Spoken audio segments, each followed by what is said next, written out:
ಭೀಮನ ಅಮಾವಾಸ್ಯೆ ದಿನ ರಾಶಿಗನುಗುಣವಾಗಿ ಈ ಕೆಲಸ ಮಾಡಿ ಸಾಕು, ಜೀವನವಿಡೀ ಸಂಪತ್ತು ವೃದ್ಧಿಯಾಗುತ್ತದೆ. ಆಗಸ್ಟ್ 4ರಂದು ಭೀಮನ ಅಮಾವಾಸ್ಯೆ. ಈ ಅಮಾವಾಸ್ಯೆಯಂದು ಕೆಲವು ಪರಿಹಾರ ಕ್ರಮ ಕೈಗೊಳ್ಳುವುದರಿಂದ ಶುಭ ಫಲಗಳನ್ನು ಪಡೆಯಬಹುದು. ಹಾಗಾಗಿ ಈ ದಿನದಂದು ನಿಮ್ಮ ರಾಶಿಗನುಗುಣವಾಗಿ ಯಾವ ಕೆಲಸಗಳನ್ನು ಮಾಡಿದರೆ ನಿಮ್ಮ ಇಷ್ಟಾರ್ಥ ಸಿದ್ಧಿಯಾಗುತ್ತದೆ. ಹಿಂದೂ ಸಂಪ್ರದಾಯದ ಪ್ರಕಾರ ಶ್ರಾವಣ ಮಾಸದಲ್ಲಿ ಬರುವ ಮೊದಲ ಹಬ್ಬ ಎಂದರೆ ಅದು ಭೀಮನ ಅಮಾವಾಸ್ಯೆ. ಆಷಾಢದ ಕೊನೆಯ ದಿನ ಅಂದರೆ ಅಮಾವಾಸ್ಯೆಯೆಂದು ಭೀಮನ ಅಮಾವಾಸ್ಯೆಯನ್ನು ಆಚರಿಸಲಾಗುತ್ತದೆ.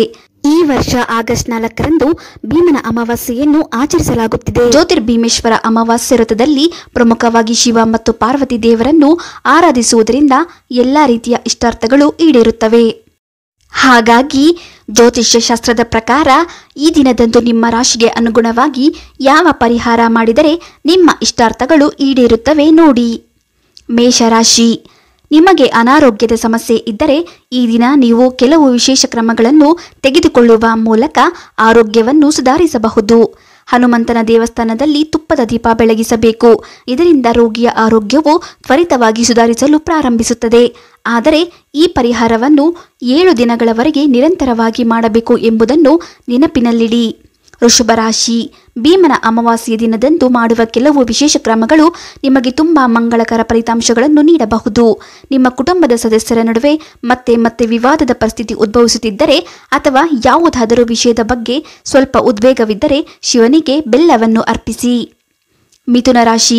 ಶತ್ರುಗಳು ನಿಮಗೆ ತೊಂದರೆ ನೀಡುತ್ತಿದ್ದರೆ ಅಥವಾ ಹಠಾತ್ ವಿಪತ್ತುಗಳ ಬಗ್ಗೆ ನೀವು ಚಿಂತೆ ಮಾಡುತ್ತಿದ್ದರೆ ಸಾಸಿವೆ ಎಣ್ಣೆಯಲ್ಲಿ ರೊಟ್ಟಿಯನ್ನು ಮಾಡಿ ಕಪ್ಪು ನಾಯಿಗೆ ತಿನ್ನಿಸಿ.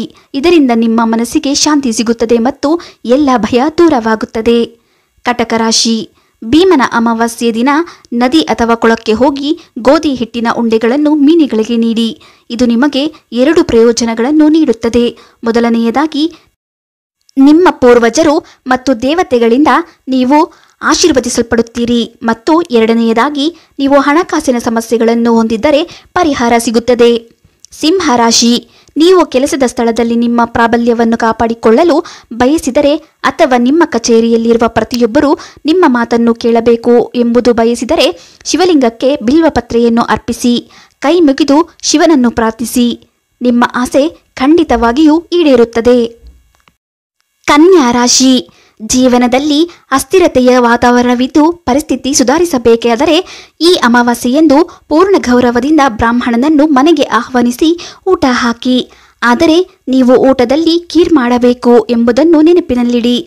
ಅಲ್ಲದೆ ಸಂಜೆಯ ವೇಳೆ ಅರಳಿ ಮರದ ಕೆಳಗೆ ದೀಪವನ್ನು ಹಚ್ಚಿ. ತುಲಾರಾಶಿ. ದೀರ್ಘಕಾಲದವರೆಗೆ ಹಣಕಾಸಿನ ಸಮಸ್ಯೆಗಳೊಂದಿಗೆ ಹೋರಾಡುತ್ತಿದ್ದೀರಿ. ಇಂದು ರಾತ್ರಿ ನೀವು ವಿಶೇಷ ಪರಿಹಾರಗಳನ್ನು ತೆಗೆದುಕೊಳ್ಳಬಹುದು. ಈ ದಿನ ರಾತ್ರಿ 8 ಬಾದಾಮಿ ಮತ್ತು 8 ಕಾಡಿಗೆಗಳನ್ನು ಕಪ್ಪು ಬಟ್ಟೆಯಲ್ಲಿ ಕಟ್ಟಿ ಆ ಬಟ್ಟೆಯನ್ನು ಸಿಂಧೂರದಲ್ಲಿ ಇರಿಸಿ. ಮರುದಿನ ಬೆಳಗ್ಗೆ ಅಂದರೆ ಆಗಸ್ಟ್ 5ರಂದು ಬೆಳಗ್ಗೆ ಮನೆಯ ಹಿಂದೆ ಖಾಲಿ ಜಾಗವಿದ್ದರೆ ಈ ಬಟ್ಟೆಯನ್ನು ಅಲ್ಲಿ ಎಸೆಯಿರಿ ಅಥವಾ ಅರಳಿ ಮರದ ಕೆಳಗಡೆ ಇರಿಸಿ. ವೃಶ್ಚಿಕ ರಾಶಿ.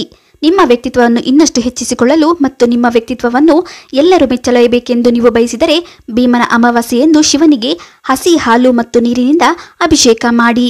ನೀವು ಉತ್ತಮ ಪ್ರಯೋಜನಗಳನ್ನು ಪಡೆಯುತ್ತೀರಿ. ಧನುರಾಶಿ. ನೀವು ಪಿತೃದೋಷದಿಂದ ಬಳಲುತ್ತಿದ್ದರೆ ಶನಿದೇವರಿಗೆ ಕಪ್ಪು ಉಂಡೆ, ಕಪ್ಪು ಎಳ್ಳು, ಕಬ್ಬಿಣ, ಕಪ್ಪು ಬಟ್ಟೆ ಮತ್ತು ನೀಲಿ ಹೂಗಳನ್ನು ಅರ್ಪಿಸುವುದರಿಂದ ಹೆಚ್ಚಿನ ಪ್ರಯೋಜನವಾಗುತ್ತದೆ. ಪಿತೃದೋಷದಿಂದ ಮುಕ್ತಿ ಹೊಂದುವಿರಿ. ಆದ್ದರಿಂದ ಮತ್ತೊಂದೆಡೆ ಅರಳಿ ಮರದಲ್ಲಿ ಸಾಸಿವೆ ಎಣ್ಣೆಯ ದೀಪವನ್ನು ಬೆಳಗಿಸುವುದರಿಂದ ಪಿತೃದೋಷ ನಿವಾರಣೆಯಾಗುತ್ತದೆ.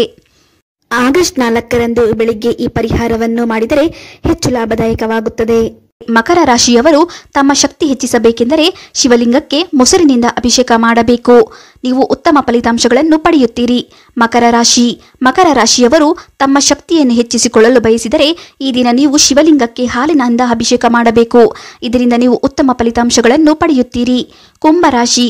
ನಿಮಗೆ ಎಂದಿಗೂ ಸಂಪತ್ತಿನ ಕೊರತೆಯಾಗಬಾರದು ಎಂದು ನೀವು ಬಯಸಿದರೆ, ನಿಮ್ಮ ಮನೆ ಧನ ಧಾನ್ಯಗಳಿಂದ ತುಂಬಿರಬೇಕು ಎಂದರೆ ಭೀಮನ ಅಮಾವಾಸ್ಯೆಯೆಂದು ಶಿವಲಿಂಗಕ್ಕೆ ಕಬ್ಬಿನ ರಸದಿಂದ ಅಭಿಷೇಕ ಮಾಡಿ. ನಿಮಗೆ ಲಾಭದಾಯಕವಾಗುತ್ತದೆ. ಮೀನರಾಶಿ. ಮದುವೆಯ ಸಂದರ್ಭದಲ್ಲಿ ಬರುವ ಅಡೆತಡೆಗಳನ್ನು ಹೋಗಲಾಡಿಸಲು ಭೀಮನ ಅಮಾವಾಸ್ಯೆಯೆಂದು ವಿಶೇಷ ಕ್ರಮಗಳನ್ನು ಕೈಗೊಳ್ಳಬಹುದು. ನೀವು ಶಿವನಿಗೆ ತೆಂಗಿನ ನೀರನ್ನು ಅರ್ಪಿಸಬೇಕು. ಇದರಿಂದ ನೀವು ಖಂಡಿತವಾಗಿಯೂ ಪ್ರಯೋಜನ ಪಡೆಯುತ್ತೀರಿ. ವಿಡಿಯೋ ಇಷ್ಟ ಆದರೆ ಲೈಕ್ ಮಾಡಿ, ಶೇರ್ ಮಾಡಿ, ನಮ್ಮ ಚಾನಲ್ ಸಬ್ಸ್ಕ್ರೈಬ್ ಮಾಡಿ. ಮುಂದಿನ ವಿಡಿಯೋದೊಂದಿಗೆ ಭೇಟಿಯಾಗೋಣ. ಧನ್ಯವಾದಗಳು.